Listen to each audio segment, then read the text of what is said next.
పౌలు శీల అనే దేవునిచే వాడబడుతున్న దైవజనులు వీరిని ఎంతగా గాయపరిచారు చూడండి. గాయపరిచారు, కొట్టారు, పిడిగుద్దులు, కాళ్లకు సంకెళ్ళు వేసి బంధించేశారు, చేతులకు కాళ్ళు సంకెళ్ళు వేసి బంధించేశారు. రక్తపు మడుగుల్లో ఆ చెరసాలలో పడి ఉన్నారు. ఇవన్నీ వేదనలే కదా, ఇవన్నీ కష్టాలే కదా. చెప్పాలండి, ఈ వేదనలు, ఈ కష్టాలు అనుభవిస్తూ ఆ చెరసాల్లో ఉన్నారు. మరలా చెప్తున్నాను, వేదనలు, కష్టాలు, అవమానాలు, తిట్లు ఎన్నో దొమ్మిగా వారిపైన కొట్టడానికి ఎంతో మంది పూనుకొని పరిగెత్తుకొని వచ్చి కక్ష సాధింపులు వారి చేత కలిగి, వేదన కలిగి, దుఃఖమయములో రక్తం మడుగులో ఉన్నారండి ఈ దైవజనులు ఇద్దరు కదా. ఎంత దుఃఖం అండి అది, ఎంత కష్టము పౌలు శీలలు ఇద్దరికి. కానీ వారు చూడండి, అంత కష్టంలో కూడా, అంత బాధలో కూడా, అంత వ్యధలో కూడా, అంత శ్రమలో కూడా, అంత కన్నీటి మధ్యన గాయపడి రక్తము కారుతూ మంటదెక్కుతున్నటువంటి ఆ గాయాల మధ్యలో కూడా వారు చేస్తున్న గొప్ప సంగతి ఏంటో తెలుసా? 25వ వచనం చూడండి. అయితే మధ్యరాత్రి వేళ పౌలు శీల దేవునికి ప్రార్థన చేయుచున్నారు. స్తోత్రం చెప్పండి, గట్టిగా గట్టిగా చెప్దామా? హల్లెలూయా.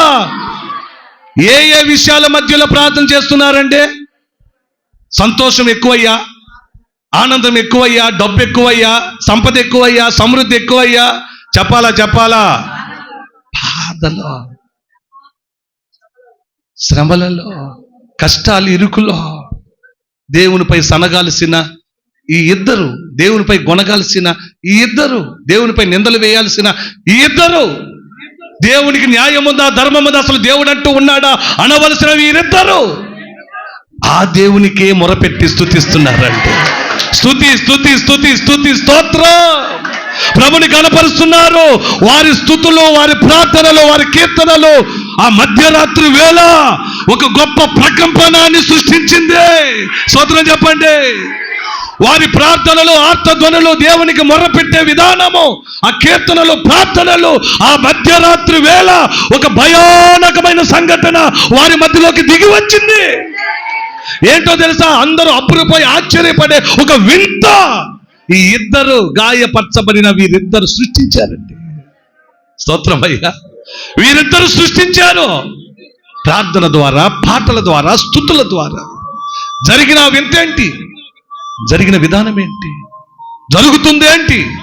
శ్రమలలో బిడ్డ, వాక్యం వింటున్న తల్లులారా, తను వారు అనుభవిస్తున్న కష్టాలు, ఆ వేదనలు, ఆ శ్రమల్లో అవి చూసుకుంటూ కుమిలిపోతూ, చూసుకుంటూ వ్యధపడుతూ, ఒకరిపై ఒకరు మాట్లాడుకొని హీనపరుచుకొని బలహీనులైపోలేదు.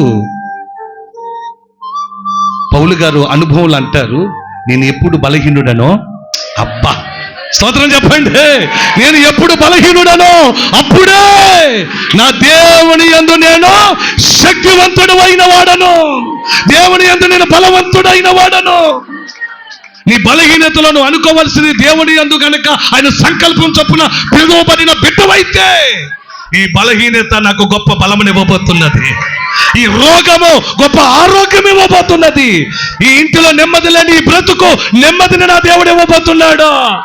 సమృద్ధి లేని అప్పులమయమైన నా జీవితంలో సమృద్ధిని ఇవ్వబోతున్నాడు నా దేవుడని ఆనందగాన ప్రతిగానములతో దేవుని స్తుతించుదుము గాక. హల్లెలూయా. అటువంటి విధానము నీలో కూడా రావాలి. ఇది అనుభవం కలిగిన వారి దైవజనులు వీరు. కాబట్టే ఆ శ్రమలో, వేదనలో, శోధనలు దేవుని స్తుతించక మానక, దేవుని గణపరచటంలో మానక, దేవుని ఆరాధించటం మానక, దేవుని యందే భయభక్తులు కలిగి నిలుపుకొని స్తుతిస్తున్నారు. ఆ రక్తపు మడుగులో ఆ పిడిగుద్దులు, గాయాలు, కొప్పుకూలిపోవలసిన వారు, ఏమండి కోమాలకి వెళ్ళిపోవలసిన వారు ఏమయ్యారు తెలుసా?